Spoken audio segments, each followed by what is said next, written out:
It is 6:30. We will call our committee of the whole meeting for Monday, April 24th, 2023 to order.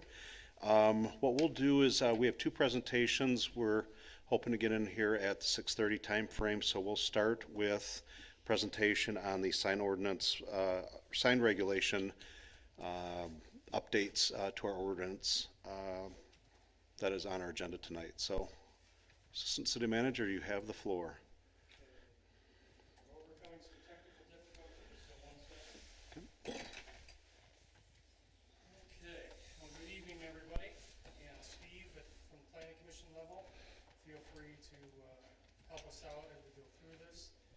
This is version 6 of the sign code that we've been working on as part of the overall zoning ordinance update.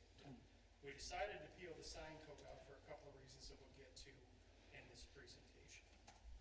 Steve, feel free to jump in. Planning Commission at their last meeting approved this unanimously. And we've been working on it from the committee level for quite some time.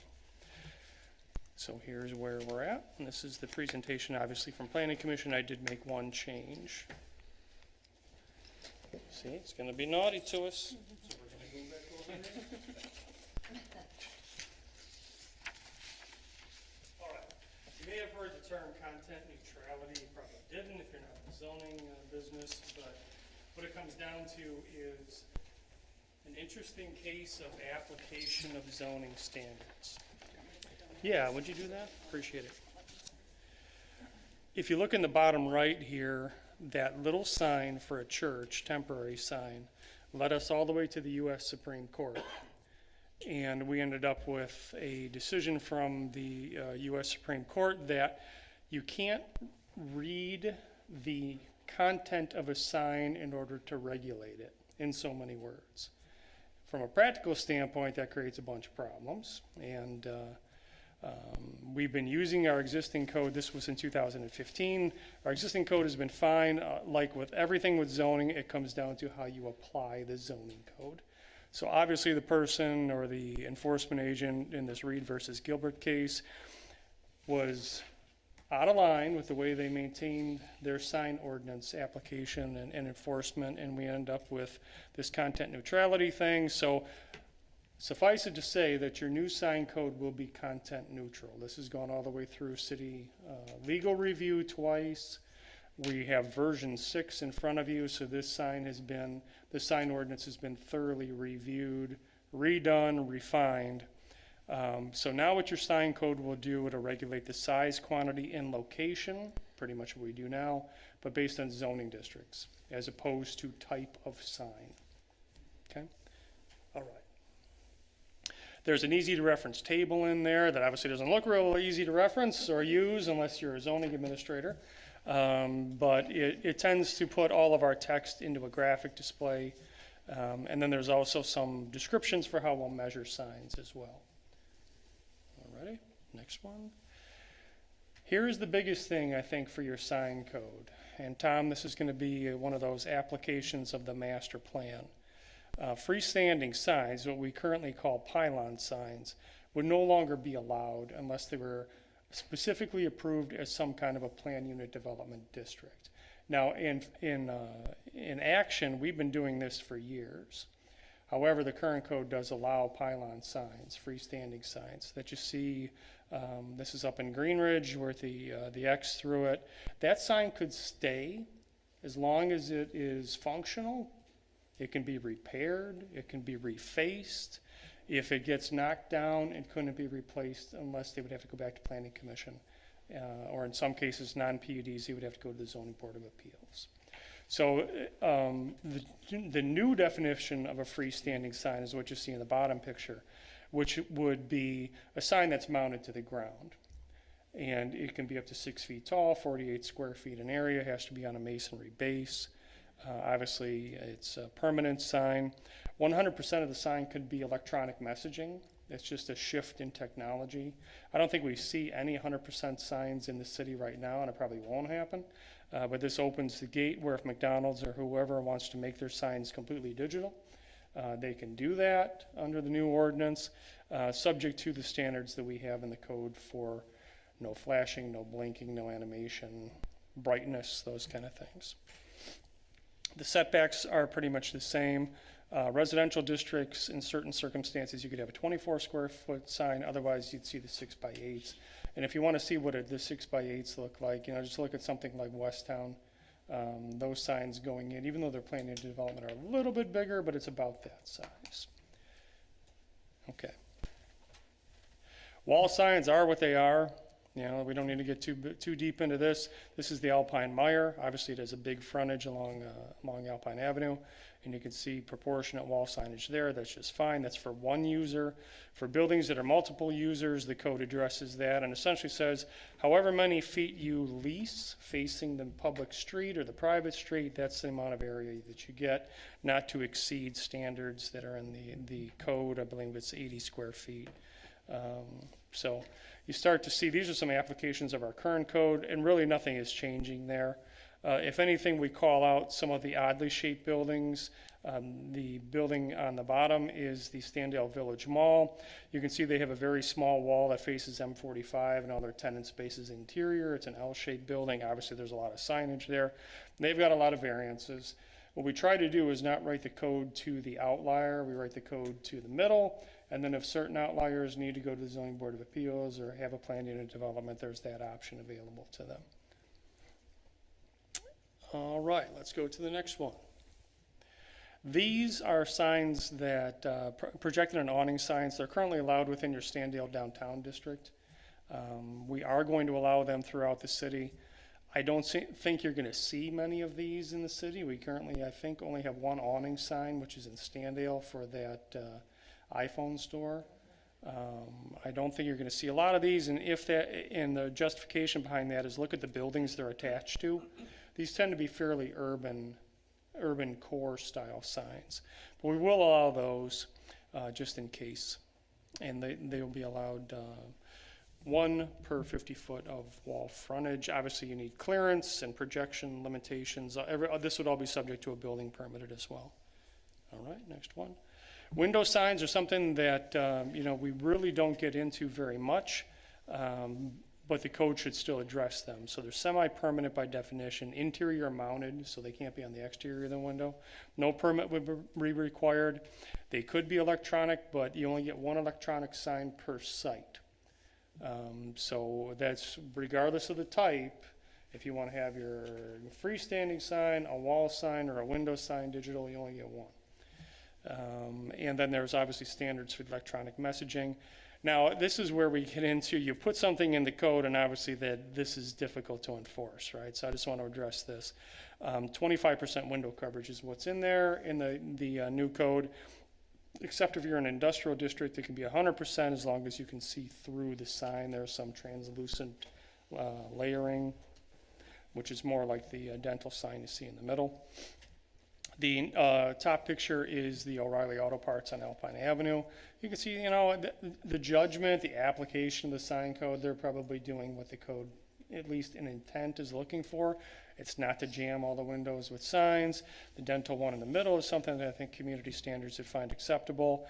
Wonderland down on Leonard Street, obviously, probably the building or the use that you want to see in from a public safety standpoint, but those walls have been plastered shut for years. So if this becomes an issue, then we would work with the property owner to try and get them into compliance. And we would ask the police department for help on that as well. All right, let's keep them moving. Canopy signs really only come into play with gas stations. So we do require those. It's called out much better now in the code. They're permanent, they need a permit. They can be electronic, like you see on the top picture, but you only get one, and you get 20 square feet for each face that faces a public or private road. Alrighty. Temporary signs, this is where your current code, I think, does a really good job, but under Reed versus Gilbert, it's completely illegal because we break down all of our temporary signs into types. Okay, so if you recall years ago, I think it was 2007, 2008, when we revamped the sign code, we broke them down into realtor signs and political signs and all these, and commercial signs, commercial special event signs. Because you have to read the sign to enforce the code to figure out what it is, we have to do away with that. So all these different types of temporary signs need to be recodified, and we'll go to the next one. These two types of signs will remain prohibited. We do see these pop up every once in a while. They're usually in the right of way. So those will remain prohibited, but here's how we're breaking it down now for temporary signs. In the residential district, no permit would be required. You get 3 signs per lot, 4 feet of height. Total area per the table here by code and lot size. This is tighter than what your ordinance currently has. And because I know this is a special interest, we don't touch political signs from a practical standpoint unless they are somehow causing a traffic hazard or blocking a driveway or blocking vision.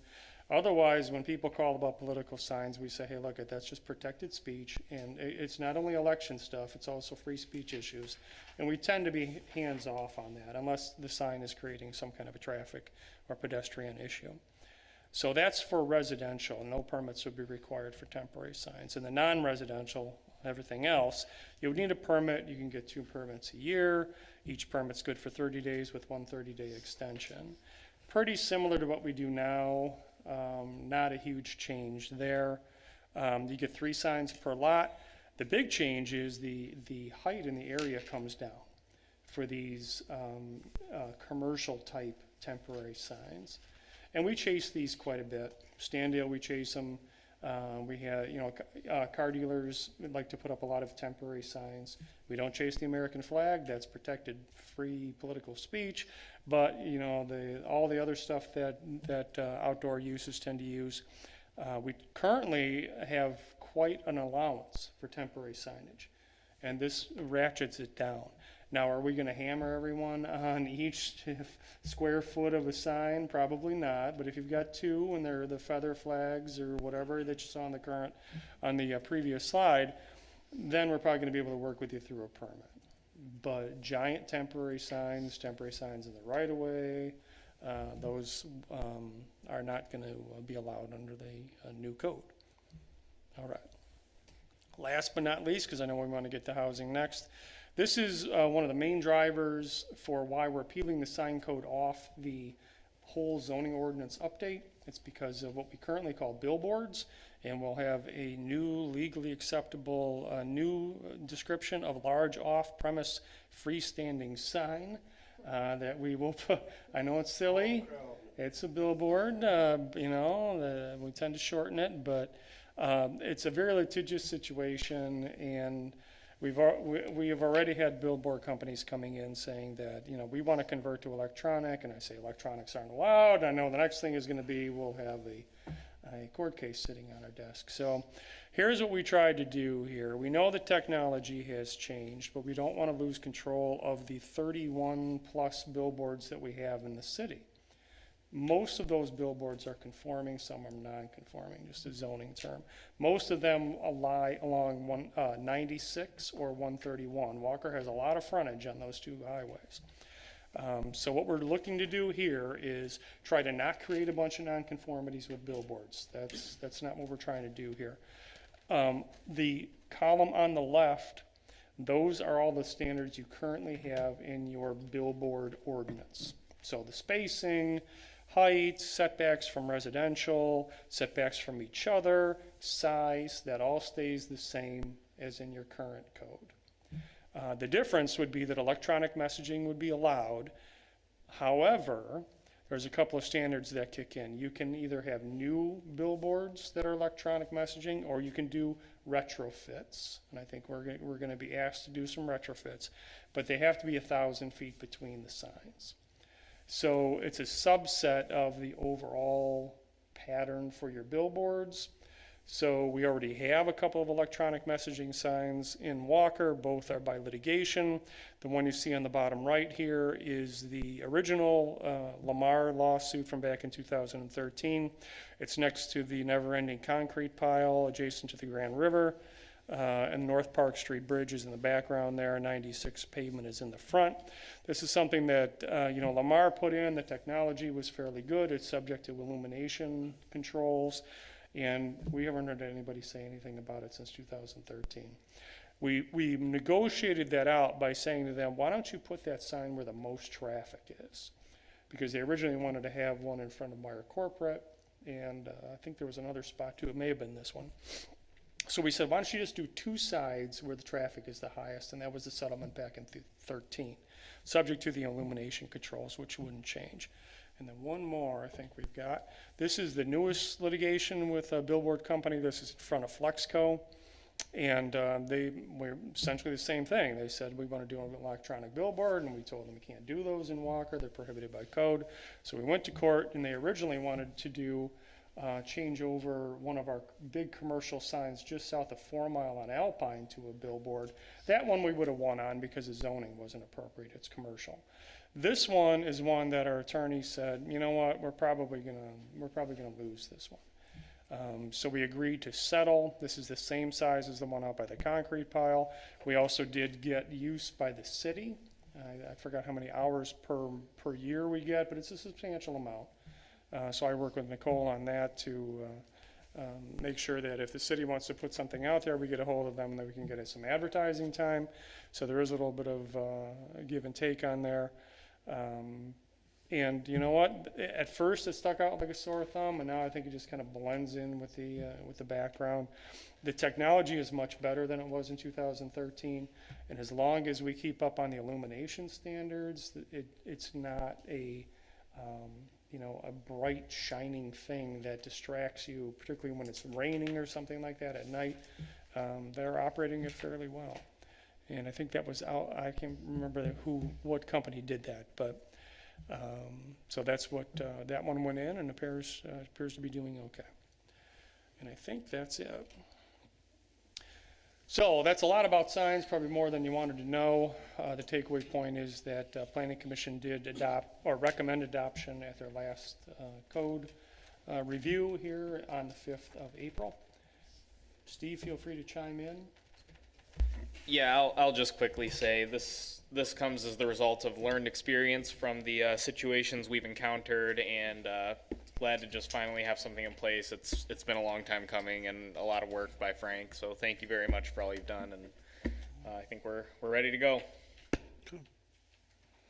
All right, we will have this at our 7 o'clock meeting. We can take up some more discussion then. Interest of time with our guest from Housing Next. Let's jump into that, and we can pick this up with any of the further discussion at the 7 o'clock. Thank you. Well done. Yep. Yes, please. And I'd like to invite Josh Lunger and Brooke Osterman up. We'll start with Josh. He'll kind of get us teed off here. Hopefully we have better technical luck than the previous presenter. Yes. Thank you. Well, good he's evening. Test driving, so I can't that's promise great. right now. Good evening. My name is Josh Lunger. I'm the Vice President of Government Affairs for the Grand Rapids Chamber. Mr. Mayor and Commission, thrilled to be with you here tonight. Although Brooke will do most of the talking, and she's really the subject matter expert. But I wanted to start off because of our close partnership that Grand Rapids Chambers had with Walker over the, long time. And we appreciate just how great a community Walker's been for employment growth, for residential growth, and what it means to the rest of the region around you to have this great city here. About 6-7 years ago, we started hearing from employers across the region, and I bet if you go and talk to many of the growing employers in Walker, talent is the #1 issue.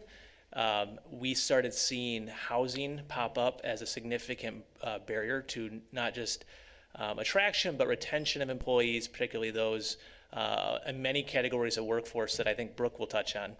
Out of that, the Chamber started getting more and more engaged in this work. I've been doing a lot of my work at the state level, trying to create new tools for local governments to engage in housing support, and really just kind of trying to provide solutions.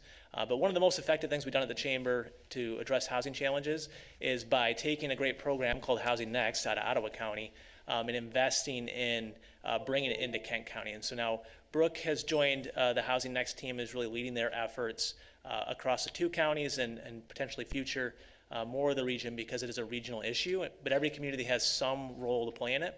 And we think that, I think there's a slide, I can't see, if you go to the next slide, when we talk about all the things that I know all elected officials care about, all business cares about, the quality of life factors that go into what creates a vibrant community, housing is foundational to it all. So we're not just here because of talent, attraction, retention, but the vibrancy that comes with having a really healthy housing climate will support all the other things we care about. And so with that, I'm gonna sit back down, but I'm be here if there's any questions, and I'll let Brooke take it from here. Thanks, Josh. Hello, gotta lower it a little bit. So thank you, Josh. Hello, thank you so much for having me tonight. It's an honor, Mayor and Commission. Again, I'm Brooke Osterman. I serve as the director of a partnership called Housing Next, which Josh shared, started in Ottawa County about 5.5 years ago. It is an initiative that is focused on moving housing supply solutions forward. So we do that across sector, we do that across our municipality leaders, our developers, both for-profit and nonprofit, and we look at how can we advance our housing efforts. And so before I get started, I really just want to applaud all of you.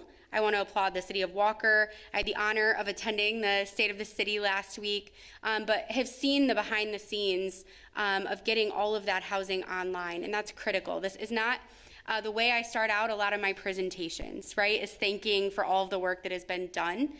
Over 900 housing units total, 200 single family, 700 multifamily in the pipeline is a really, really, really big deal. And I'm here to tell you why, if you didn't already know. But I just want to sincerely thank you. That's a lot of hard work. That's a lot of hours here. And it means a lot to our work. It means a lot to all of the older people, younger people, the wide demographic in our community that are looking for housing. They can find that here in the City of Walker. Thanks to all of you. We will challenge you to keep doing that work, but we're so appreciative of everything that you've done. So as I mentioned, it does look like it's not working. My apologies. Okay, perfect. If you could advance. So something that I want to share again, I mentioned we move housing supply solutions forward. So what does that mean? It means that we base all of our advocacy work and our recommendations on data. And the data shows us that we need more. We need more housing, right?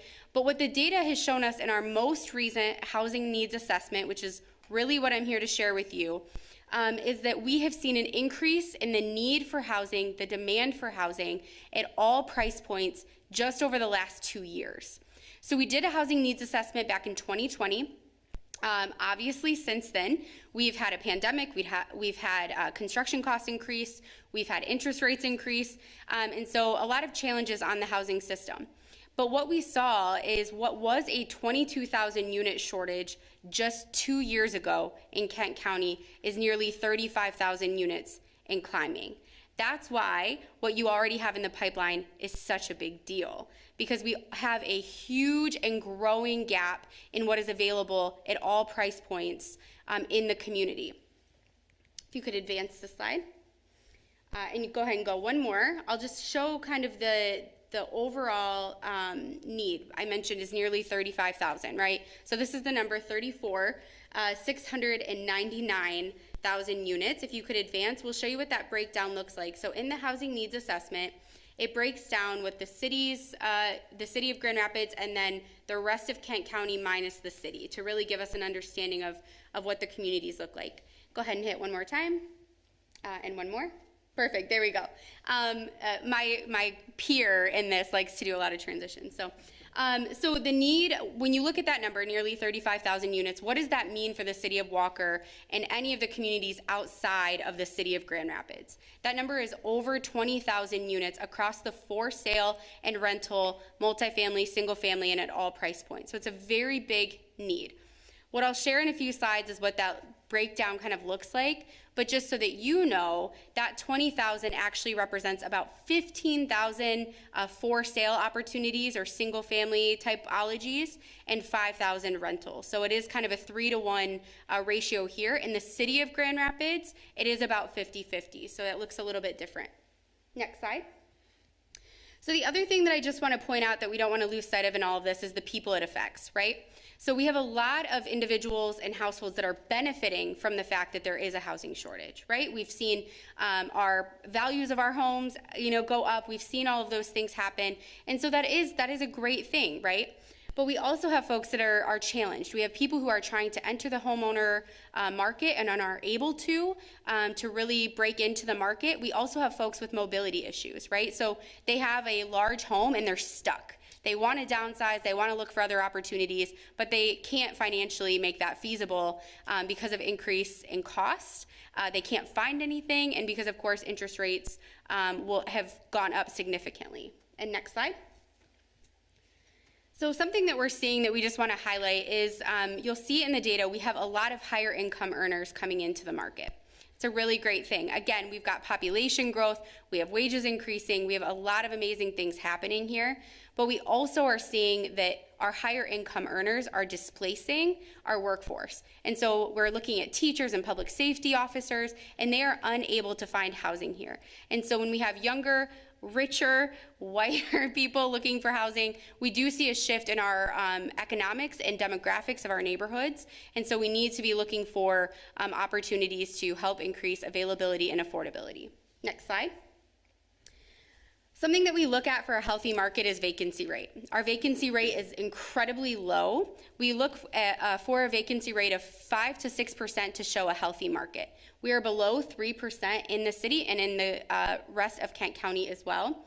We also have 0% available affordable rental, which is a really, really big deal as well. And so we know that our market is not healthy. We know that the demand is overarching the supply availability. And so what are we doing? You know, we've got some work ahead of us, and we'll show how the data is driving that work.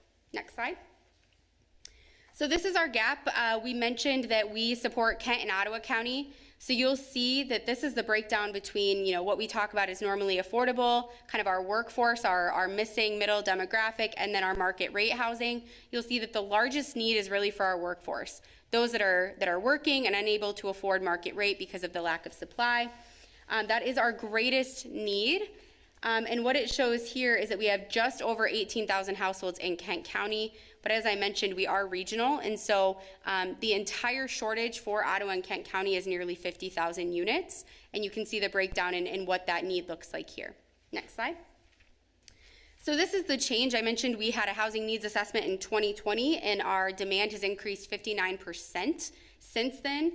You'll see the changes here. You'll see, again, those higher income earners coming into the market.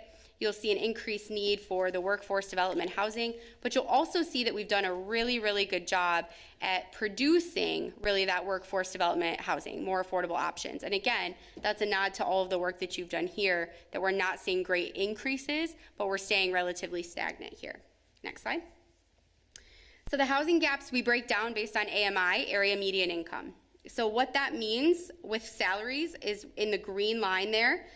So it helps you to kind of understand what we're talking about, right? So 120% or above is market rate. It's what people can afford on the open market, and those households need to be earning $107,000 or more.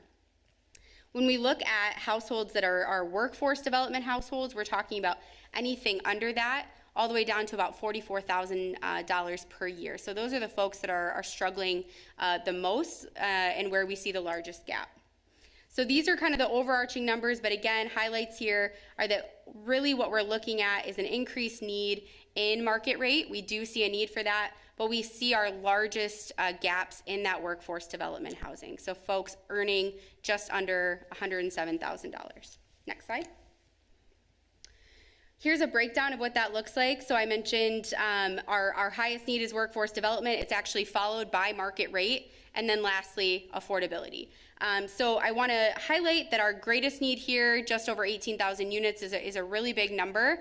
But what we're talking about is individuals who are unable to afford market rate, but also don't traditionally have availability for subsidized units, right? So they are kind of in the middle without a lot of options. And it just so happens that that's our largest need. We do need market rate, and we do need affordable housing as well. Those 6,400 households, while it is our lowest segment, remember those are individuals with really nowhere else to go, right? They need the most affordable options on the market. And so while it's the lowest number, it is oftentimes the highest need. And next slide. Another thing that I want to highlight here is, you know, I get the question a lot, so what have we done? What have we built, right? And so we can tell you what the demand is all day long, but people want to see what we've done. And so in the city of Walker, you've done a lot. But countywide, over the last 2 years, we only permitted 5,000 new housing starts across multifamily and rental. That's not a lot when you look at the fact that we have nearly 35,000 units that we need in the pipeline. Over just 2 years, only 5,000 units permitted. But imagine where we would be if we had not done that. So as a community, we kept building despite a pandemic, despite market interest rates going up, construction costs. We kept building, and we would see a much larger number today if we had not done that, but we have a lot of work to do. Next slide. So again, why is this happening here? This is happening here because of all of the work to make a vibrant community. We are seeing population growth we have since 2010. We continue to see those projections. Meanwhile, the rest of the state is stagnant or actually losing population. So people want to be in West Michigan. That's a really big deal. We have seen huge increases since 2020, but again, that projection is that we will keep growing. Meanwhile, the rest of the state is projected to have a population loss. Next slide. We're also seeing household growth as well alongside that population growth. So we have individuals starting their first household. We have individuals moving out of their families, their parents' house, those types of things. We have shifts happening. So we have new household creation happening at the same time as population growth, putting additional pressure on the market to provide additional supply. Next slide. So I mentioned I would highlight the key takeaways from the housing needs assessment.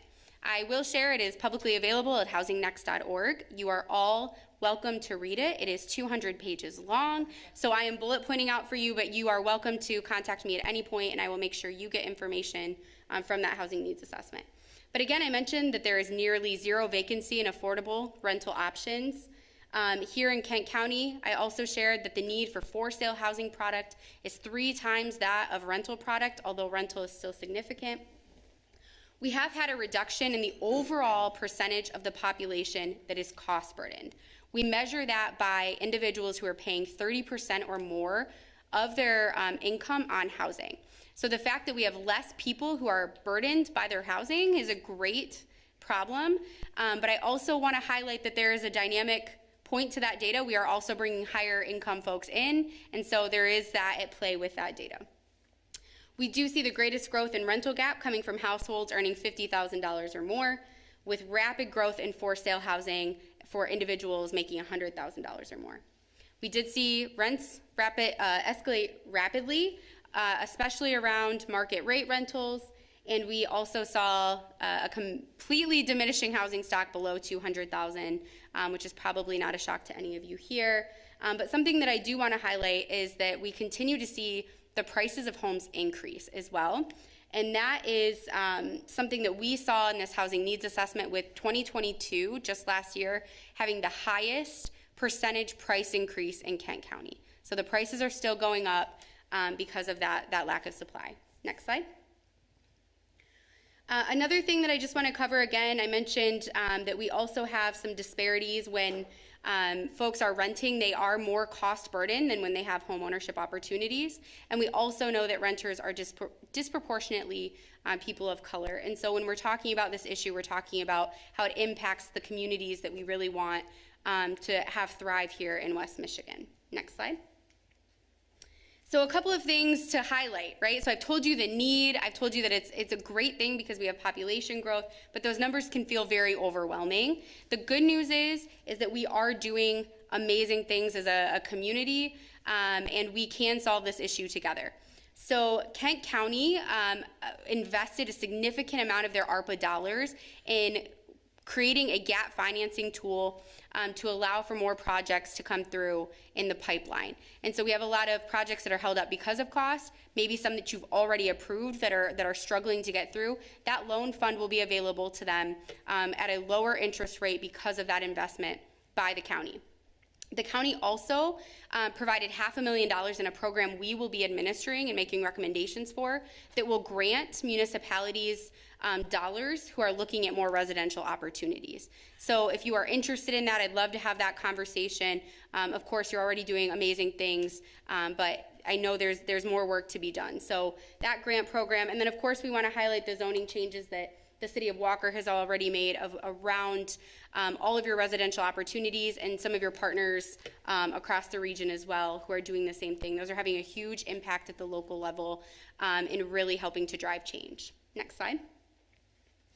So we also have some state tools that Josh mentioned, the Housing Michigan Coalition. The Chamber does lead that, and we've had the opportunity to be a part of making sure that those tools will work for our development community and our municipalities. These are state tools that you can utilize that are all under your jurisdiction. So you get to have conversation about affordability and ensuring developers are complying with what you're looking for in your community. So they're state tools that have a local solution that are led by you, that allow for additional affordable housing to come on board with incentives and tools similar to how you've attracted business in the past, but for residential purposes. Upcoming, we have TIF legislation that we are expecting to be signed by the governor in June that has increased eligible expenses that can be reimbursed using the tax increment on a project, and again for residential purposes. So that's a really great tool that we would love to see implemented here in Walker. Next slide. So there's more to be done, of course. So we need to be looking at, where we're at. We need to triple production over the next 5 years, right? Those projections are through 2027. So we have a lot of work to do. We also need to be looking at where we can preserve affordable housing wherever possible, because new construction is incredibly expensive, and we need to make sure we're maintaining affordability in our naturally occurring affordable housing in the community. And of course, we also need to look at short-term supports and supportive services for folks who are at risk of losing their current housing situation, because we know they are unlikely to find a lot of other options right now in the market. Next slide. So these are some big numbers. I keep throwing really big numbers at you, but I promise there's a rosy end to all of this. So why are we talking about this, right? Well, we're talking about it because it's an important area of our community and impacts every other part of the community that you care about.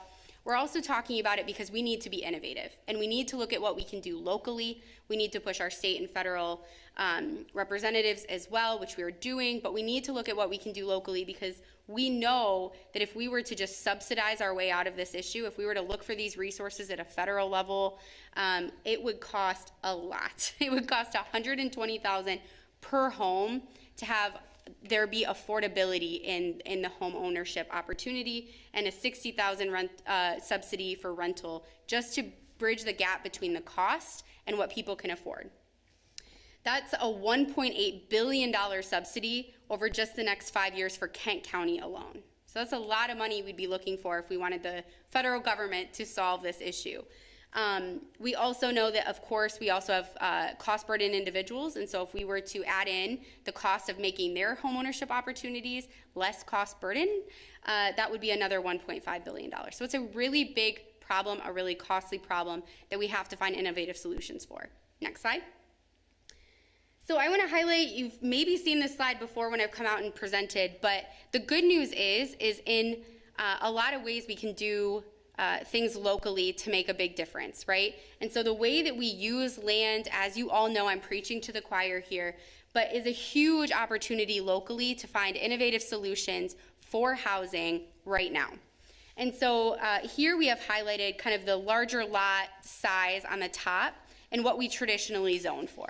We're showing here the amount of new homes and opportunity that exists when you allow for more innovative housing to kind of infiltrate into how you look at your land, right? And so it's not suggesting that everything needs to be smaller, higher density, more townhomes, that kind of thing, but it does show the value in looking at all of those opportunities. And so we can have 146 new homes, or we can have 38 new homes, right? We can have more taxable value or less taxable value. We can have more students in our schools and more pure pupil funding, or we can have less, right? And so the opportunity here is immense. There is financial return for doing this. There is benefit to your residents, to have more diversity of housing typologies that they can look at and afford, by just shifting our zoning and allowing for some innovative things to happen that we haven't seen before, because we do have a huge challenge ahead of us, but we have local tools that we can use, much like you have already. Next slide. So the Michigan Zoning Reform Toolkit was established by the Michigan Association of Planning. You may have seen it already. We've been doing some advocacy work on it, but it is a tool for municipality leaders to use to implement and say, we want to look at what a best practice is for getting more housing. How do we do that? And this is a guide to doing that. I highlighted just 7 of the 15 recommendations that the toolkit shares, and this is because these are for high growth markets, which we are. And so a couple of them here I put up on the slide. I won't run through them all because I do want to be conscious of time and leave time for questions. But these are some of the things that we can do right now as a community. And so again, you've made so many changes, but I want to challenge you to look at this list and see if there are a few others maybe that could be implemented. We're here to support you on that.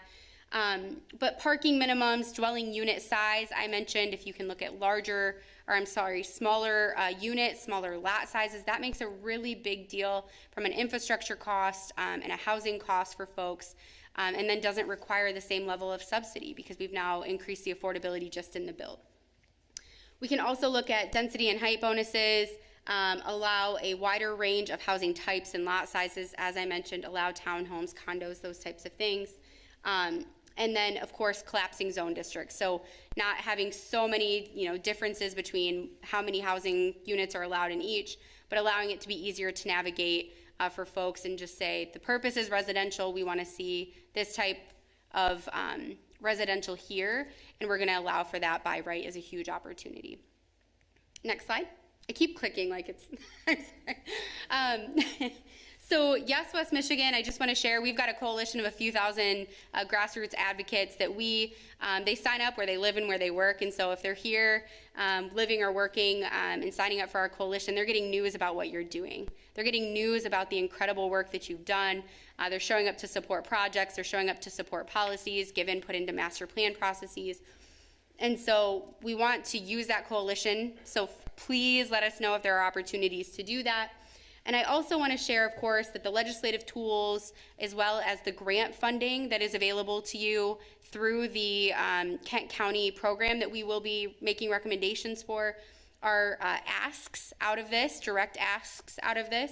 But I also want to share, I want to leave on the note that we are doing this presentation in every municipality in Kent County that will have us. And if they won't, we'll keep bugging. So the idea that, you all have been doing incredible work, but we do not expect the city of Walker to carry that weight alone.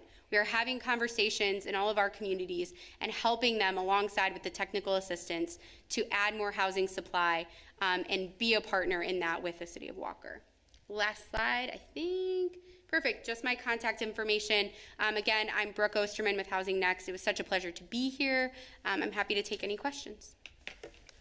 Commissioners, anything before? Mayor, do we want to call the meeting to order and then proceed into? I think we'll be all right.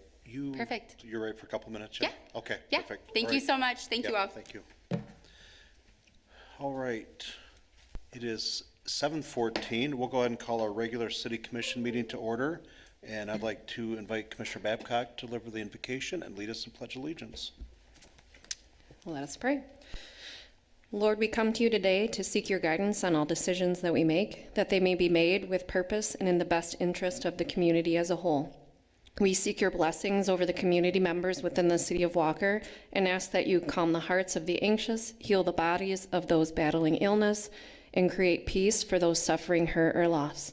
We also want to give thanks to all the volunteers who have graciously given their time to put on the spring sports for all of our young children in our communities. Please bless our city staff, first responders, and everyone else who works tirelessly to take care of the city of Walker. Lord, we come to you with all these things in your name. Amen. Thank you. I'd like to invite the audience to please stand and join us for the Pledge of Allegiance.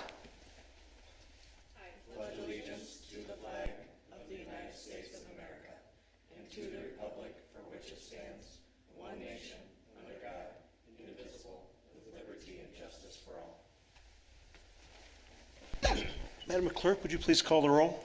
Mayor Carey, Present? Commissioner Gilbert, Present. Commissioner Babcock, Present. Commissioner Groders, Present. Commissioner Chase, Present. Commissioner DeShane, Present. Commissioner Burke. Present. All right, Commissioners, thank you for the discretion with our presentations from the Committee of the Whole meeting.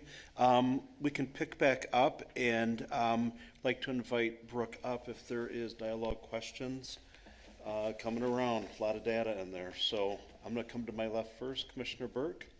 Brooke, hi again. Hi. I saw you at Ordinance Committee a few Yes. weeks ago. Thank Thanks you for for coming having back. I appreciate your comments. I do have a few real comments here, and I could use your help in thinking on this issue. The example you had, the development and putting in one amount of housing versus another amount of housing, I can tell you from my perspective, in a greenfield development, I don't have a whole lot of interest in jamming as many houses and places into that greenfield as I can. I just don't. And the reason tend to be because the neighbors in that new area are going to be very upset about it, Yep. rightly so. Yep. And also, in that greenfield development, everybody has to have a car. And everybody has to drive everywhere they go. Conversely, I have tremendous interest in getting mixed-use developments in our busy urban corridor sections of the city, not greenfields. Rebuilding places that were once one thing now can be a mixed-use facility like Bridge Street Market. Think of something like that, where you've got a nice grocery store on the bottom, but you got 3 layers of apartments that are probably affordable because they're not that big. Right. But they don't have to be, because you've got a young person of the budget you're looking for who lives in that area, who doesn't have to drive everywhere they go now. They've got things to do in and around the community, gets them off the roads Yep. and part of a vibrant little local community. That's what I'd like to see start happening on Alpine and perhaps to some degree in Standale. Here's the issue. The developers don't have any incentive to do that right now. We've got another development or another proposal coming to us tonight to take an old Goodyear tire store on Alpine and make it a fast food restaurant. Well, and the kind of fast food restaurant it's going to be is just like 4 others within blocks, right? So how do we incentivize the developers to have a vision? Because we can add a hell of a lot of housing if we go vertical, as opposed to trying to find more green fields. Because in my part of the city, up by Alpine, there ain't no more green fields to be had. So that's what I really need help with, is how we start to, I can agree with you all day long about wanting to put more housing in the community, but it's got to be in the right place for the right reasons, and I can't force developers to do it. Great question. So I want to be really transparent that our work is driven towards housing supply, right? So we are looking at opportunities. We are biased towards housing. That being said, when we're in communities, we're having these conversations because they're important. We recognize that you are making decisions on a lot of other things, that it is not just housing, and that it plays as a part of the bigger picture. And so when we're in communities having conversations, we've had great conversations with the City of Walker.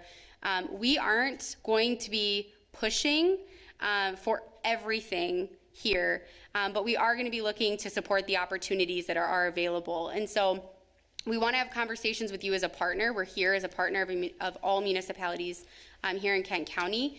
And so if there are things that you value, right, we hear agricultural preservation is incredibly important in a lot of communities. We want to acknowledge that and make sure that we are allowing for that character in the community to continue. And so what we share sometimes in that example of preserving agriculture is that by adding a few more houses in a development that don't add, we're not talking about adding hundreds and hundreds of houses, but add a few different housing typologies, you are going to increase affordability for your teachers and your public safety officials and allow them to be a part of that neighborhood when they have been priced out at this point. But we're also looking at corridor strategies and having that be a part of our work, and we would very much be looking for the City of Walker to give your input on that because we agree. We agree that we would rather see that vertical push than greenfield being used, but we recognize that we've got to be looking at kind of what those look like in communities and working with the partners.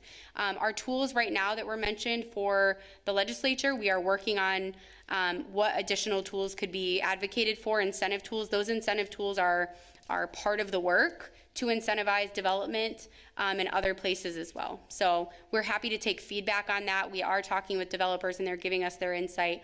But as you have conversations at the project level here, if you're hearing from a developer, well, we're not incentivized to do that, we're not going to do that, we would need an incentive for this purpose, let us know and we'll use our advocacy network to do that work. Thank you for the input. Okay, just one last thing, just the magnitude of the problem you described, assuming it's true, and is gonna pan out that way. Yep.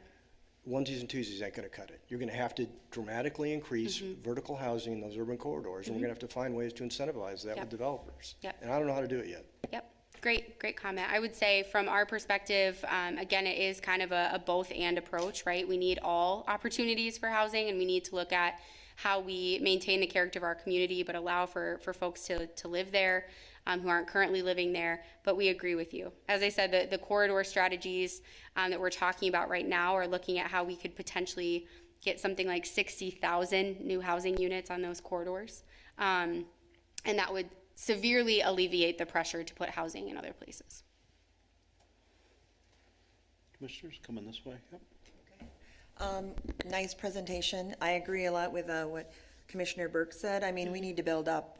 We only have so much land to work with, right? So we need to build up rather than build out. And not only would, looking at 140 different building structures or homes or units versus 38, that's going to create, like he said, parking nightmare, not to mention the infrastructure that we're going to need with our roads and supporting roads with those units. So that's something that, we want to get here, but it's going to have to be here in phases. And I know Walker's not going to put all this on their shoulders. I get that. Right. But when I saw that view from what was being potentially projected and what we could do to fill the need, because supply gaps are all over, right? Yep. We have supply chain issues, whether it be for common household goods Yep. and also now with living. I mean, it's everywhere, and with growth, we're only going to see that more and more. So there is a problem and we need to find a solution. I just think that we need to build up, and I mean, we need to build up in an area that's more urban friendly, where we have more support with like the rapid and other kinds of mobility, so that we aren't just making a congested project where we know that from the beginning it's going to be a problem, and having to figure out the solution, knowing that we're cramming too many things in one area. So but I get the need. And then my other question was, that 500,000 grant support program, is that fairly new? It is. It was established late last fall. Okay. And it is actually not in effect yet. We just signed the grant agreement last week. And so we are taking pipeline projects right now. So if you are looking at opportunities to zone to allow for more diversity of housing types and those types of things, that is a program that will be available to you, and you will get all of that information as soon as it's available. Okay. And I thank you for your passion. Of course. Thank you. Come this way. Commissioner Gilbert? I have feedback.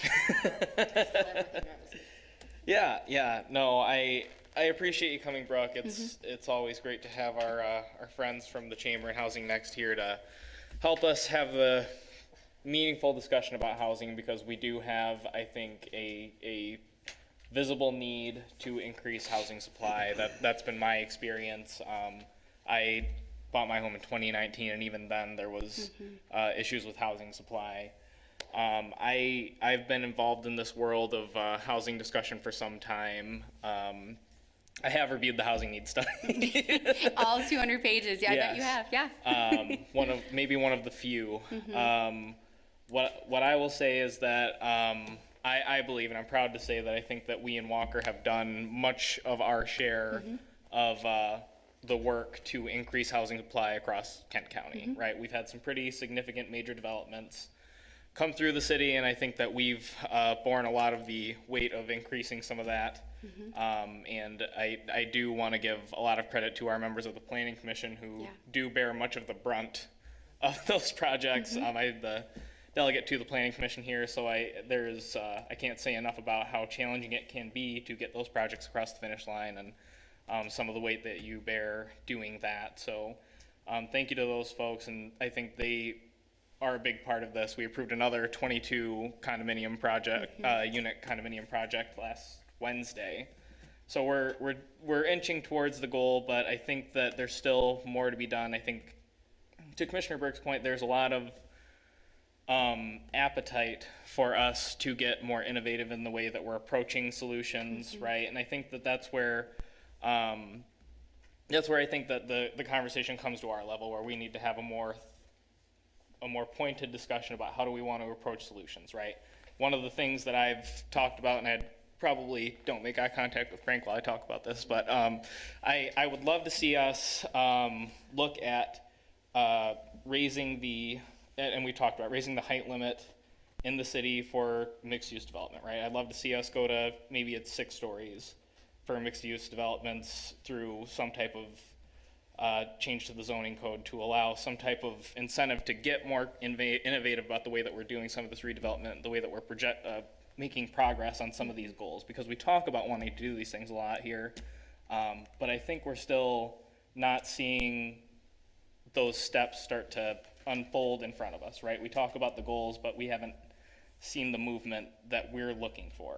So I think there's a long way to go. I think that a lot of what you at Housing Next and the Grand Rapids Chamber and the Housing Michigan Coalition are doing are things that can help us get to those goals, but I think that for us, we have to be very aware of what's going on, what incentives are out there, what ways that we can use those tools to better do the jobs that we have to do and meet our own goals. So I guess this is just me monologuing, and I don't have any questions for you. No, it's great. You did say one thing that I want to just say one last comment, and again, thank you so much for having me, but I do want to recognize that this is a national issue.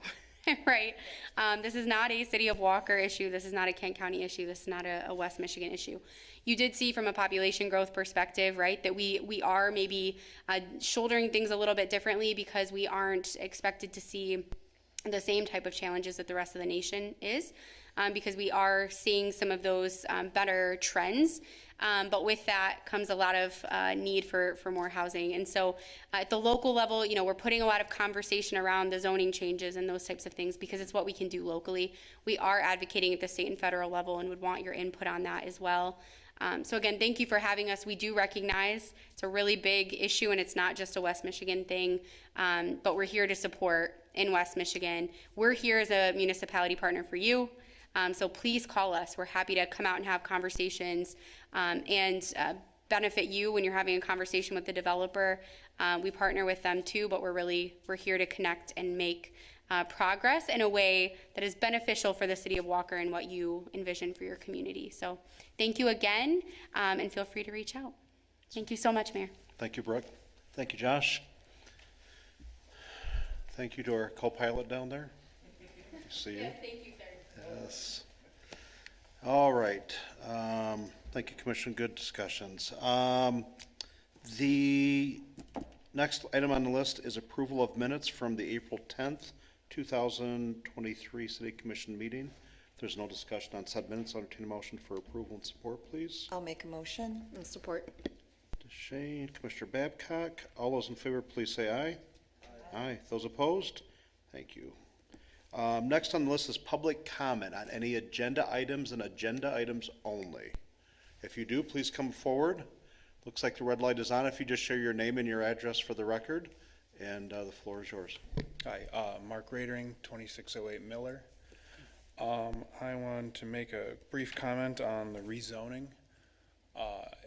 On Alpine, in between Hillside and 4 Mile, there are 2 disused banks and the Goodyear tire in question.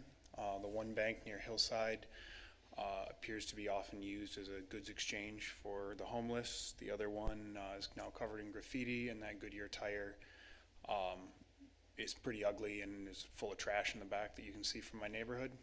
So I'm very happy to hear that anything is being done with any of those. That said, not really excited about more fast food. is that area of Alpine is one of the few areas of the city that is properly walkable from where I live. So I'm not coming up here specifically for or against, but as you all have a better sense of what the other options might be, who else might be interested in that piece of land, you know, if there's a chance that it could be used differently, I'm certainly in support of that. Thank you. Thank you. All right, I see some head noddings. Any other comment, public comment on the agenda items? If you would, feel free to please come up to them. Well, first question, is talking about the housing considered on the agenda? It's on the agenda, no, but, Okay. yeah, okay. All right. We'll have other public comment. Yeah, yes, we've got more time coming up here. Anything else, public comment on agenda items only? All right, seeing none, we'll move on. Consent agenda, we have two items. Expenditures in the amount of $606,485.11. The second is the annual traffic control order 273 for the temporary no parking on Coventry Drive for their big neighborhood sale, April 28th and April 29th. Is there any discussion on those two items?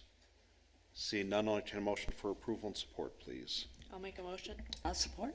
Commissioner Chase, Commissioner Groders, all those in favor, please say aye. Aye. Those opposed? All right, thank you. Next on the list is ordinances.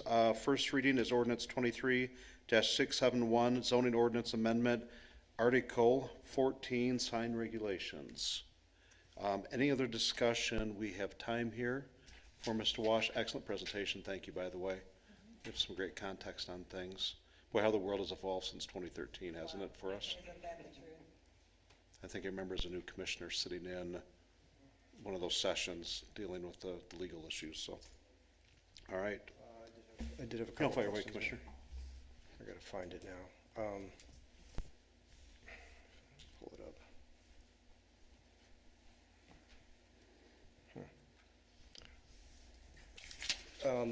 I can't remember what you call billboards now.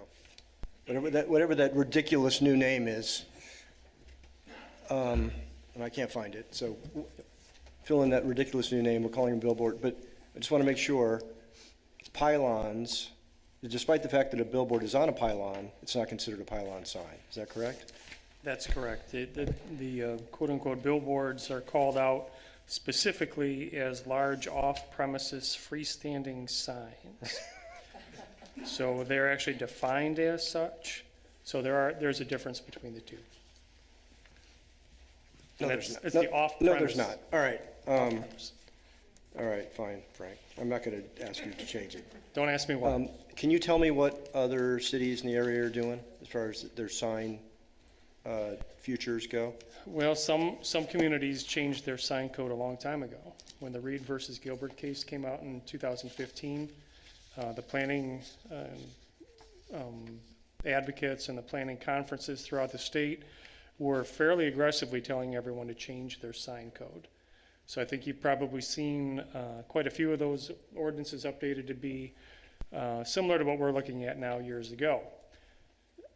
We didn't change our sign code because after discussion with the city attorney, we agreed that it really comes down to the way you enforce the ordinance. And we traditionally don't have signage issues here because we try to take a deliberate and reasonable approach to ordinances, signs included. So we did fairly well, and we were going to hold off on the overall update until the whole code came through here later this year, but for billboards. So in the interim, as we were putting all of our ordinances together, and this has been over a year now, obviously we were sued again by a billboard company. And then we said, you know what? Part of our job is to take the city's interest first and minimize our risk, right? And that includes the legal risk. So that's why we're changing the code now. And why we haven't changed it since is because since 2013, things have been going just fine. Okay, we do have a lot of pylon signs in the city, right? So this is going to be a journey. And I do agree with you. I like the fact that it drives us more towards certainly in the urban part of the city. It drives us more towards the right urban signage. But, you know, we're gonna have some people who are like, what are you doing to me, right? So we're gonna have to be prepared to stand up and explain why. But the freestanding or the monument signs, is that the same thing? Same Yeah, thing. okay, yeah, so that is, I think, a better future of not having signs everywhere, yeah. All right, anybody else? Seeing none, if there's no objections, I'll entertain it appears we'll have a motion for support and approval for ordinance 23-671 to amend Article 14 of the sign regulations. Do I have a motion? I'll make a motion. Commissioner Gilbert? Support. Commissioner Burke, any other discussion on ordinance 23-671? Seeing none, we'll have a motion of Commissioner Gilbert, support for Commissioner Burke. All those in favor, please say aye. Aye. Those opposed? Ordinance 23-671 stands passed. Thank you. Next on the list is reading of ordinance 23-524, first reading to rezone property at 2518 Alpine Avenue from C3 Highway Commercial to C1 Local Commercial. Commissioner Gilbert, I'm actually going to ask you on this one to share what feedback you can from the additional context from the Planning Commission. That's fine. I'm happy to do that. Okay. Of what you, no, I know, let me put this, you were not at the meeting, but I Correct. want to make sure that we're giving a Planning Commission context. Yeah, and I think Mr. Ayring really captured it well, the feedback that occurred at the Planning Commission meeting, that I think, and we see this with a few sites as mentioned, but there are just some locations that are ripe for a new development to take over some of these existing sites, and I think while I agree that I am not looking for another fast food restaurant on Alpine Avenue, I look forward to having a thriving business that will have people and things happening, and an established business with regular customers coming in the area, and I view that an improvement. I view the changes in the zoning an improvement as well. Just, I guess, readjusting some of the conditions under which this is developed and preventing, I think, some of the alternatives that could fly under a C3 zoning. Commissioners, further discussion on this? Commissioner Burke? Do we do any traffic analysis on it, or do we have to, or not? I'd have to look. Yeah, but for use this small, typically the Planning Commission won't require a traffic study. I'm just trying to think of what type of business brings in more traffic than a fast food place. I mean, I don't really know. I just, for example, if it were a sit-down restaurant, clearly it's not gonna have quite as much flow, right? But if it's a Starbucks or Chick-fil-A, I mean, how many of these things can we add on this corridor safely? Is there any way to assess that and answer it, or figure out when we're full? Well, I will say that the relative traffic counts south of 3 Mile are much lower than they are north of 3 Mile in the city. So I don't think that on this part of Alpine Avenue we are approaching critical mass at this point, but your point is taken that it is something that we're always sensitive to as we look at the Alpine Avenue corridor, and I don't disagree that it's something that needs to be thought through diligently. Yeah, okay. Well, yeah, this is exactly the case I mentioned in the housing discussion is, yeah, we already have 4 places like this on the same set of blocks, basically, and we're gonna put in another one. It's frustrating, and even though we might say it's kind of in accordance with the master plan, I don't believe it is. It's not mixed use at all, really, in my view. Unfortunately, the site's probably too small to be an effective mixed use by itself. So we probably need a bigger parcel or bigger opportunity spot to put in that 3 or 4 story apartment complex with a nice, like Bridge Street Market. This is just too small for that. And so I hate to die on this particular hill over, just over semantics, but I don't believe it's compliant with where we want it to go. It's not where we want to take this place, and it's going to be one more new anchor that we can't develop around for the next 20-some years, right? So it is, in my view, unfortunate. That was part of the frustration I was bringing to Brooke in the prior conversation, is how do we incentivize developers to do what we want instead of the easy thing that's going to make them the most money? You know, that's still something I really am struggling with, trying to find ways to do that effectively.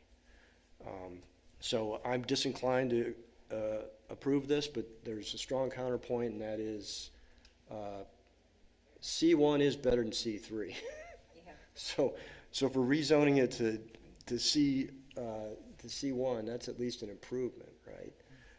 And the neighbors behind, on the houses behind, are echo what Mark said. They want to see something there. They may not be thrilled it's the fast food, but it's something, and it's not indigents, and I get that as well. I drove through that neighborhood today. It's a nice little neighborhood back there. So for the fact that the neighbors are basically supporting it, I would just ask Steve that we do a good due diligence on the PASP and the FASP, and we make sure that they've got trees and landscaping, and it's not just another frickin' ugly building, please. I plan on having a very substantive and meaningful discussion with our developers. So in this discussion, picking up a little lay of land here, is it the desire of the commission? I don't hear anybody or see anybody from the applicant here, which kind of miffs me a little bit. So if you can pass the message along when rezonings come in front of us, like, we would expect that representative to be, unless otherwise, you know, mentioned, no. I've not dealt with this developer yet up here. So I think we do things a little bit differently in this city. We like to understand the context and what that relationship's going to look like. Hearing some discussion here, I understand that it's come through Planning Commission already. I understand there's some questions down here. You know, the traffic study notwithstanding, you know, I'm looking at this. I do understand the blight condition potentially for the neighbors there. There's also maybe some remedies on our end. They're not always the most expedient because there's a legal process we have to get from a timeline perspective in cleaning trash up and so forth. So I would acknowledge that something is better, that nothing in this type of thing is better than some of the other options that could go there. That being said, are we comfortable going forward with making a decision tonight, or is this something we have the purview of tabling this until we have additional information and maybe have that developer in front of us? I'm throwing that out for discussion purposes. I'd like to see more of, you know, what their site plan is, to see what they could do for the beautification of that for the neighborhood. It's so close. Yeah, no, I agree. I would like to see a little bit more too, being the newest commissioner. I'm still learning some of this stuff, and so more information for me is better, and I don't feel like I got a clear picture as to what they're looking for, so I would agree. I think there's a fair argument to be made that you've brought forward. I think that we had gotten into the practice of pairing rezonings with PASP approvals. That being said, I would be personally fine moving forward with the rezone. I think the rezone's a positive step forward. But it makes sense to go the other way. I'll probably vote against tabling myself, but I get it. If you guys move to table, it makes a lot of sense too. Understood. Because are we hurting anything by changing it? I mean, if we look at where our front yard setbacks are for C3 to C1, we're not hurting anything right now by voting to change it to C1. Because we're not approving the site or anything. Yeah, that's kind of my point. And then on top of that, there is a second reading if we're very passionate about it. That would be an opportunity to say before we'll give a second reading. I guess that was my question. If we approve the zoning change, does that tie in what they're gonna do, or are we just approving the zone? Yeah, no. Okay, gotcha. That being said, I should make a note for the commission that the project will not be before this body again. Right. Yeah, so, PASP, yeah. FASP will come before Planning Commission, but as far, the rezoning is the level of review that this body gets to perform. So if you're not comfortable with the project, this is your opportunity to cast a vote. Well, and we do, in that, adding on to that, we have two whacks at this. This is the first reading. There is a second reading. If we do approve this, I'm throwing the other out because I'm hearing some discussion, so we just weighing out, the scales of decision-making here. If we vote to table this, we can get the applicant, developer here to have the discussion. But if we approve the first reading of this in the spirit of, we understand that this type of, going back to, again, something's better than nothing, but this type of development could be better than other alternatives, without going down that rabbit hole. We could approve a first reading and ask that developer applicant to be here at the second reading, because we don't have to approve it at the second reading.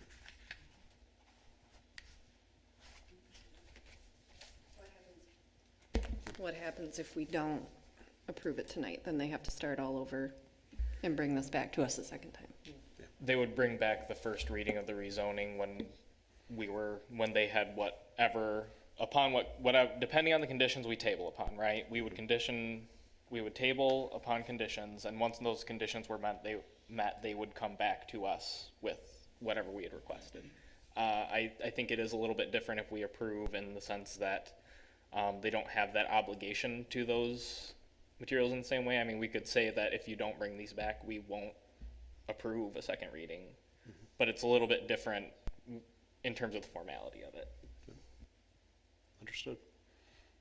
And understand the planning commission's getting the final into the details, Yeah, and again, there is a legitimate argument to this body that we don't have an approved PASB from the planning commission, and normally that would be the process that we would expect. So, and we took that stance with initially with Stoneley, the Waterford development in the early stages, because we don't have that yet. yes, And, because we decoupled at that time. yeah. And I believe we were pretty clear, help me if I step into we discussed it then that was going to be our process going forward to that PSAP in front of us. Well, the one thing that I would point out, I think you guys are having a good discussion, and it sounds like you want the developer here to explain what they want to do with the property, which I think is completely reasonable.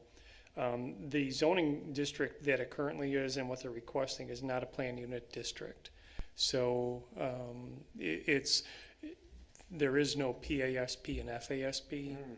It's just site plan review. Yep. Right. Okay. So they have offered kind of a sketch plan. I think it needs some tuning, particularly because of the neighborhood to the east. And I'll share that with Paula. But I think what you're saying is, hey, we want the developer here to talk to us about what they want to do. We want to raise some of the concerns that we have for the adjacent neighborhood. And you tell us pros and cons here about what you're requesting. I think that's completely legitimate. You just table the first reading of the rezoning, and we put it on the next agenda and tell the developer you have to be here and be prepared to discuss your plans. Thanks, Frank. That's what I was missing, is the PASP, FASP, because it's site plan review, because it's not a PUD. We've gotten into such a good habit of doing the PUD developments that I'm so used to the other process. In full transparency, Friday night I was coming through Wyoming and had cut down Burlingame. I turned left on 28th Street coming home and drove right by the newest one that's right there, across right by Marge's Donut Den, in that area on the south side of the road. So I stopped in, went through the drive-through, and that is an area right there, for Commissioner Burke's edification, that is very similar to somebody that grew up in that area that has gone through those changes with a bit of the blight in that area, with some retail buildings that were sitting vacant for a little while. So it's definitely been, looking at that, it's definitely been an upgrade to what was there. Didn't notice long lines with it. I know that this is a very fast-growing franchise, so part of me too worries about the traffic a little bit, but that could be us getting to the rabbit hole a little bit here. My big thing is the impact on the neighborhood, and I almost feel like right now what I'm hearing is we're mixed a little bit here. Are we better off tabling until the next meeting, having the applicant attend that meeting, May 8th, which I will not be at, but I've already made my opinion, known on this. And I'm quite frankly, I'm fine with this. Just a little bent that applicant's not here. That's kind of a standard practice. So that's one. Second is, we have a neighbor here expressing concerns on behalf of some other neighbors, I believe, from the neighborhood. So that being said, I'd like just to have a little bit more conversation if we could on that end. Yeah, I mean, for my part, I personally will probably vote in favor of moving the project and against tabling just for the sake of my discomfort with the C3 use. Okay. I think there's a legitimate argument to be had either way. That's fair. Mayor, I tend to agree with the C1 is a better deal, right? It really is, because it changes the uses. You can't have a loud noisemaker there anymore as C1, and it's much closer to the street. I'd still like to get where you've got a wide sidewalk and a 3-story and more units there. This isn't the right site for that. I mean, I have that windmill I'm continuing to tilt, but this is not the spot to put it. It's just too small. And the fact is, it will move the building itself away from that neighborhood behind. So I think it's all the good for the neighborhood, other than it's one more freaking joint. We already got 4 of them in the same area, and there's not much we can do about that, unfortunately. So, and I won't be here May 8th either. So I would be inclined tonight just to let it move on and trust that the site plan review is pushing them, and we show our intent that we want to hear from the developer at the second reading. Okay. So let's do a little straw poll real quick here.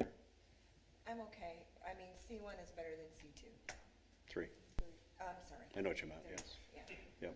Okay. I'm good with C1. Good. Okay, I won't stand in the way. Definitely not a roadblock there. So I'll entertain a motion for approval and support to accept the first reading to rezone the property at 2518 Alpine Avenue from C3 Highway Commercial to C1 Local Commercial. Before I ask for that motion and support, if I could ask our Assistant City Manager to pass to our Community Development Director to maybe have the applicant here at the second reading. Just a little feedback. Commissioner Burke and I love watching our meetings remotely when we're traveling. We have nothing else to do in our hotel rooms at times, so we'll definitely get a look at it. So that being said, I'll entertain a motion for approval and support to adopt the first reading of Ordinance 23-524. I'll make a motion. Commissioner Chase, Support. Commissioner Burke. Any other discussion on said ordinance? Seeing none, we have motion Commissioner Chase, support Commissioner Burke. All those in favor, please say aye. Aye. Those opposed? To our residents from the neighborhood there, if I could encourage it, we should be able to get this done the May 8th would be the next. Maybe at the May 8th meeting, as I had shared, Commissioner Burke and I are not here. Our contact information is readily available on the city website. If you want to have a live conversation, please feel free to reach out to either one of us or even Commissioner Gilbert represents that area as well. So, is that fair? Okay. Thank you for the voice tonight, and appreciate that. Next on the list is public comment on any item, agenda or non-agenda, including housing. So if you'd like to speak, as you come forward, thank you for your patience. Oh, that's okay. If you would, once I grant that exception, then all of a sudden it comes down the road here for other things. So if you'd state your name and address, please, for the record, and you have the mic. Carmen Riley, 3550 Peach Ridge Northwest, the cul-de-sac side. You know, honestly, I came here on a whim tonight, can't even tell you why, but I'm really glad I did, because we had this whole housing thing, and I want to say thank you, Commissioner Burke, for your comments. We've lived in our house 20 plus years, and when we moved in, we were completely surrounded by greenery.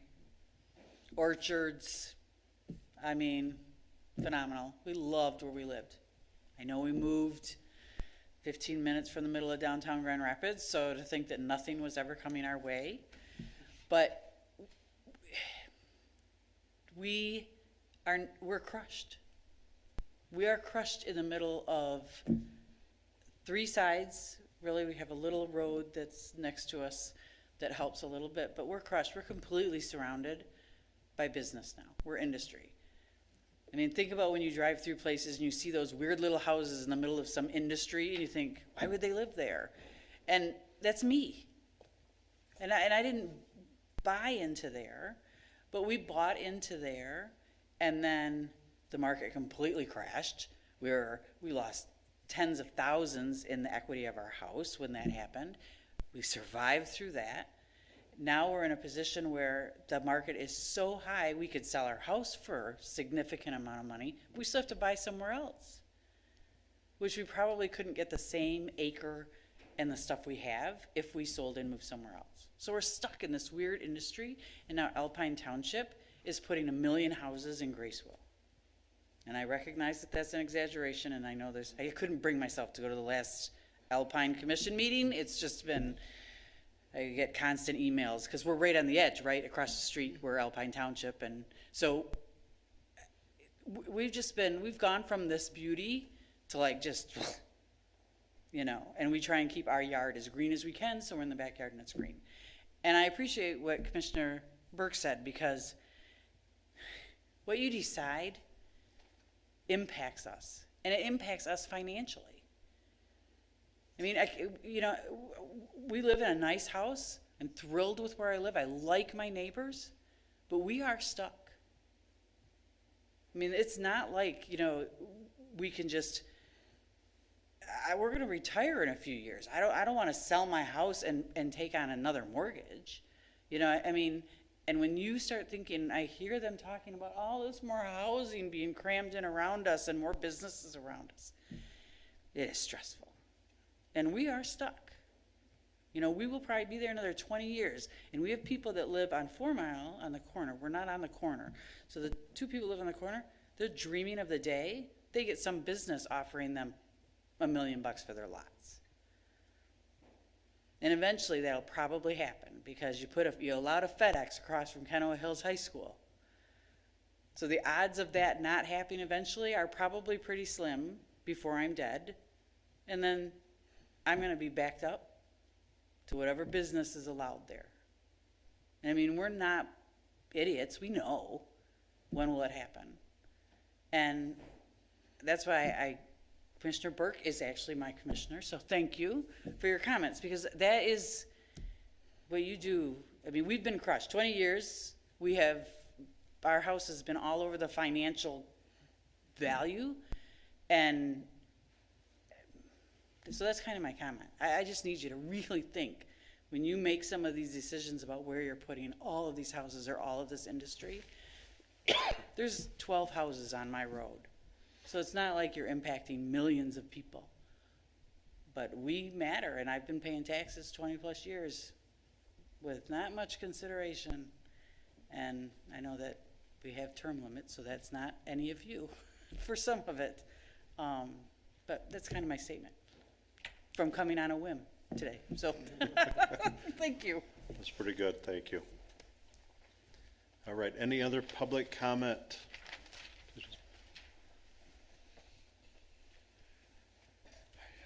Me again, Mark Radering, 2608 Miller. This is actually the reason I came tonight. I'm here because of the volume and speed of traffic on Ferris Avenue between Alpine and Hillside. It has long been an issue, and I know the city is aware of it. Unfortunately, on the 11th of this month, a child was hit and critically injured by a car using Ferris as a cut-through. I brought with me today a petition with 51 signatures representing 39 addresses in the neighborhood asking the city to address the volume and speed of the traffic.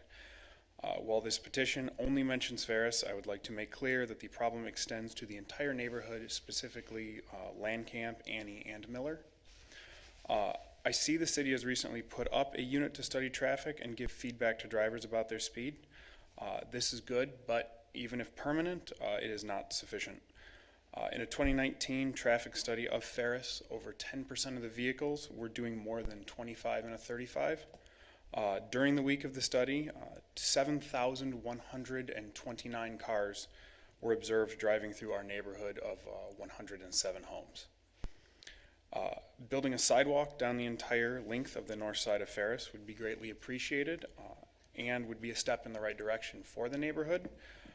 Such a sidewalk would have given the boy who was hit and the driver more time to see and react to each other. Even with a sidewalk, however, the fundamental problem would remain. Our neighborhood needs fewer cars and slower cars. Thank you.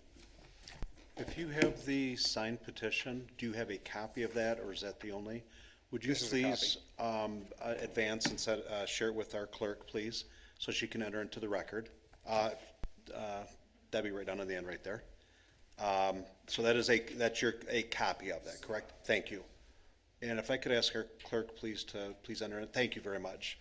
Enter that into the record, number one, and a couple of thoughts here. Understanding, I think a lot of us live in tight neighborhoods, me being one of them, a block from here, and speeding can be an issue through this. I understand where you're coming from, and whether it's kids on bikes, it's pets, it's even us adult walkers out there at times. So I truly do understand that. What we could also do is our assistant city manager is down there, and I think he's been the placeholder anyway of our capital improvement projects and our sidewalk list. If we could take a look at potentially adding a fair see what the get that in the queue, so to speak. From that, is that for our first ward commissioners?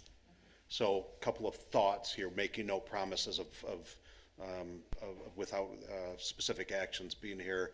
And then also we can, I know our chief is in the room, and we can look at doing a little bit of directed patrol down there, enforcement, to help mitigate some of that risk down there for the folks out there. So terrible tragedy. I understand the kid has been released, but it's To Mary Freebed. Freebed, exactly. And then, but it's still, it's kind of the worst nightmare for us as a community. So understood, your voice is heard. Thank you for the neighbors for being here. And so if that's all right, that'll be entered into the record. Having that many signatures makes a big difference, so thank you. I'll ask our clerk to share that with the commission. We'll get the sidewalk discussion into the queue, and then look from a police department perspective of some potential enforcement as well. Thank you very much. Yeah, thank you. Any other public comment on agenda or non-agenda items? Well done, good discussion. Commissioner, city manager comments. I will start to my right this evening. I'm gonna go down to our assistant city manager. He's hiding down there. You have talked a lot tonight, I will give you that. All right. And he's good. Just a reminder, Election Day is this coming Tuesday, May 2nd. Again, it just affects those individuals who are registered in Comstock Park or Granville school districts. We will be open this Saturday. The clerk's office will be open this Saturday from 7 to 3 for absentee voter ballots and voter registration. And then Election Day, 7 a.m. to 8 p.m. Thank you. Commissioner Gilbert?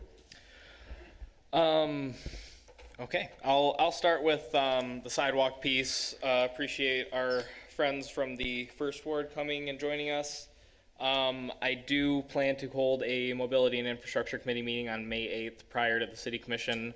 The subject of discussion will be the sidewalk improvement plan and trying to get, ideally, a prioritization of where we are going to make sidewalk improvements and start to have a discussion about putting some of that into action, because I think that we've seen that there are a number of areas, not just this in this neighborhood, but some others as well across the city that certainly require some prioritization, and something we've talked about for a long time. So we're going to try to get the ball rolling there. I do plan to try and put together some type of survey for social media, public, whatever we can put together to get some feedback from residents on some of the areas they'd like to see some sidewalk on as well, some of the other areas that maybe we're not aware of offhand. So that'll be another piece that I do want to get out there, just so we have a comprehensive discussion on the issue. Want to thank everyone that came down to LaFontaine's grand opening in the First Ward. Good to see such a strong representation from the city, and glad to have that dealership continue to be such for the foreseeable future. I will mention the Planning Commission had a meeting last week. We approved another industrial building along the Fruit Ridge corridor as a part of the Honeycrisp development along the expressway. Triangle Associates proposed an expansion along I-96, and then we did approve those 22 units, 11 condos that are duplexes at 41 Cummings to move on to the next step. But there were some concerns from the neighborhoods, so we did make sure that we had those addressed in the conditions as well. But that project is moving forward to the next piece. And then I think last couple items, I did attend the local administrators quadrant meeting. It was nice to hear from our friends at the county. One of the things that was brought up that we're continuing to have discussions about is the animal control ordinance and what the county's role is and what the city's role is and how we have to make sure those things align to get that moving forward. I did get to see Congressman Molinar this morning. That was interesting listening to him talk budget and some of the things going on at the federal level. So he's not our congressman here, but he is one of our Kent County members of Congress, and it's always nice to get a little bit of that perspective. Other than that, just keeping working on some of the things that we've got in the hopper. So it's enough for me. Thank you. Commissioner Babcock? Not really much, but I do like the idea of the survey. I hear from our neighbors right off Richmond. We don't have sidewalks, and so for me, taking my kids and my pets, like, it's incredibly dangerous, so we don't walk on our street. So I think having that survey would open up some good conversations for the needs in the community. Also, Commissioner Burke, I wanted to say thank you to you too for your comments on the green space and trying to keep true to that. I totally agree with what you said, and Commissioner DeShane also. So thank you for saying that. Commissioner Groders?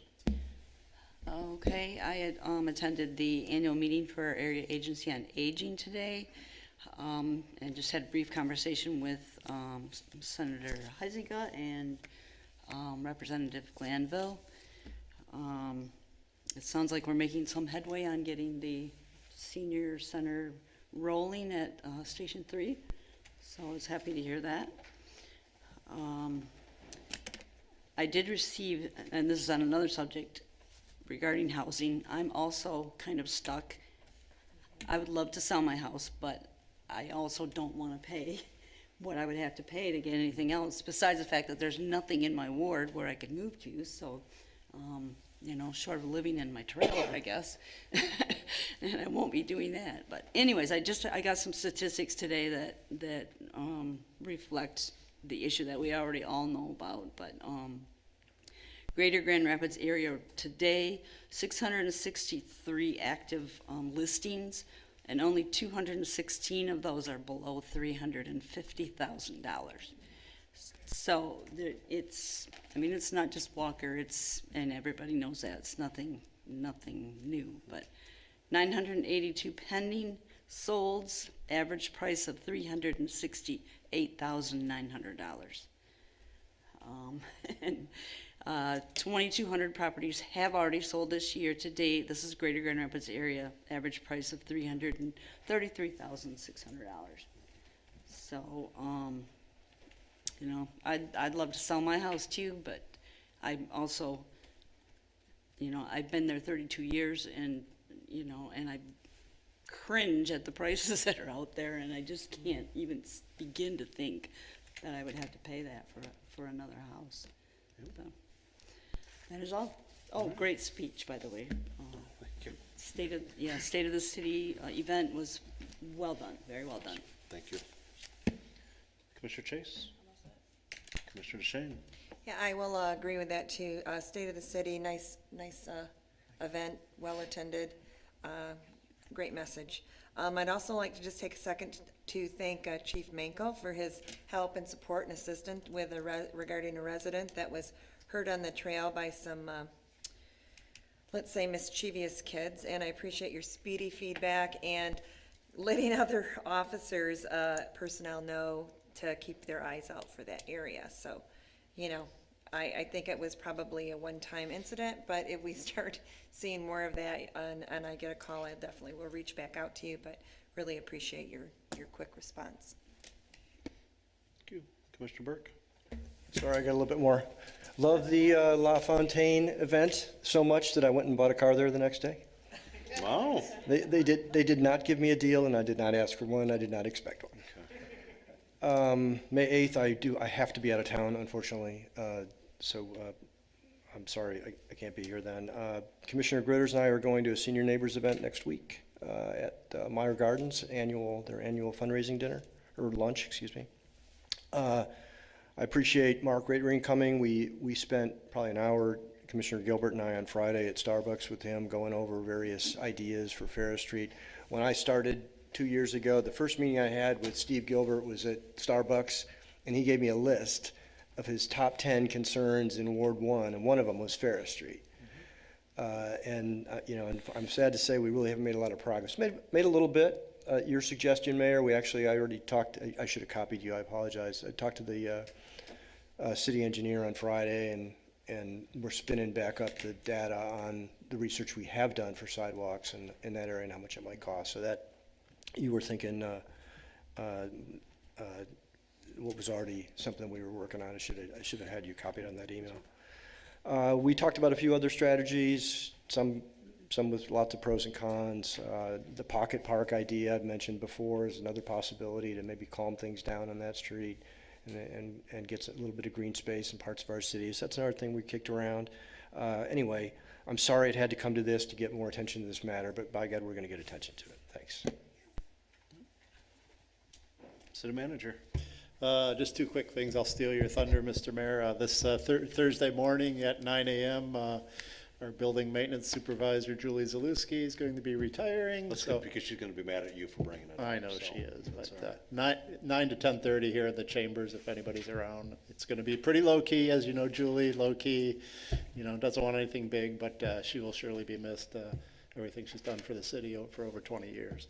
So that's Thursday at 9, and then last Friday, staff reviewed 8 proposals we received from firms interested in working on our library project for us. So we've narrowed that list down to 2, which we're going to be doing interviews of those 2 firms in the next 3 weeks, I think, at some point. Scott's heading that up and going to be trying to set up those interviews. So moving along, we had some really good choices to pick from. So good to see that project moving along. That's it.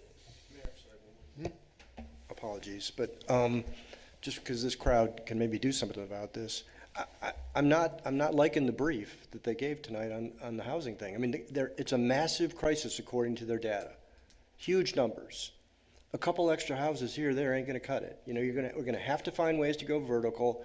We're going to have to change our thinking of how we incentivize that in our urban corridors. And if the problem's as big as has been presented to us, we need to get some help from other communities as well to start incentivizing it in the right ways, because we're getting the same old from these developers. I'm glad. I want to build off that. I'm glad you came back with that thing, because I want to give our assistant city manager a little bit of credit. I'm thinking back to a meeting that we had in here in this room with our planning commission however many months ago, roughly about the start of the year, I think. And we were looking, maybe it was even late last year, but we were discussing the potential project in Standale, the Vista 45, and there was discussion about going vertical, and you have long advocated for that creativity potentially of housing above and the frontage there, and we're seeing what works in other areas, and that's to the point of what Brooke, some of the narrative that she had this evening, and you do get that pushback. It's cost prohibitive. We're not going to get the people, the developers aren't going to want to do it. But I would remind this commission, I'd remind the planning commission, you have the say in that, yes or not, within the confines of the zoning in our master plan of saying yes or no to something. So I'm just going to remind all of us again on that topic, because I think that's a very timely comment. I could not agree more with it, and completely agree with our assistant city manager on his position with it. We not having that same old, and that's why I took the pause on the rezoning discussion. Are we sure we are where we want to go with this? So nonetheless, I've got a few things. I'll try not to recap anything. First and foremost, thank you to everybody for attending the State of the City. It's always a great representation for our city, and there is so much work that is done behind the scenes. I've always said it was running great before we all got up here. It'll be running great after we're gone. So study as she goes, and let's not steer the bus into the ditch. And then secondly, thank you to everybody making time that was able to make it to the ribbon cutting. Just great to see that representation there. Last week, few things. One, we had the local units biannual quadrant meeting here. Got the county updates. I'm actually meeting with Chairperson Steck tomorrow morning, so we'll have some discussions on city needs, reaffirm the gratitude for support with the Senior Neighbors Project, and now that's full steam ahead. Secondly, attended the Michigan Municipal League, the Capital Conference. A lot of the normal topics, economic development, housing was a huge thing. Josh was actually leading that discussion, but there's a really good one, and it was a full room. There was two individuals, one Deb Horner from University of Michigan, and the other gentleman I forgot from Michigan Works, the southeast area, and really insightful knowledge about recruitment and retention for municipal workers and the complexities of that world and what has always been, and it doesn't matter if it's police, it's fire, it's even city staff within the office, that the challenges that are there, and they offered up some creative options, and our HR director is back this week, so I'll be sharing some thoughts with her on that, along with the city managers. The only other thing that has not been touched, everybody would grab their calendars. I'm going to throw some dates at you quick. We already covered Julie Z's piece, but I do have some other dates. First is our community. We used to do this. Last time we did it with was with Sealand Community Exchange Day, and I saw Mayor Kevin last week in Lansing, and we were just actually talking about that. We have actually been paired with the City of Holland this year. For Community Exchange Day. So Mayor Bach and I and the city managers have been having discussions. June 29th is a Thursday. The Holland City Council and Mayor and I believe Police and Fire Chief may be here as well, some more to come on that one. We'll be here, so God bless you, by the way. We'll be here June 29th for the full day. I'm sorry, we will be there for the full day. This will all come in an email, but I wanted to put this out because we have a quorum in a public meeting. So June 29th, we will be in Holland that day visiting them. They will give us a tour of the city, all the things. They've got a really neat downtown market. There's some vision there that we could potentially apply. And I was just out there Saturday morning, and just it's not, the farmer's market's not up and going yet full speed, but you just still don't see what that vision could be potentially for Standale, or maybe even an Alpine, in the first ward potentially. So June 29th is there. July 13th is here.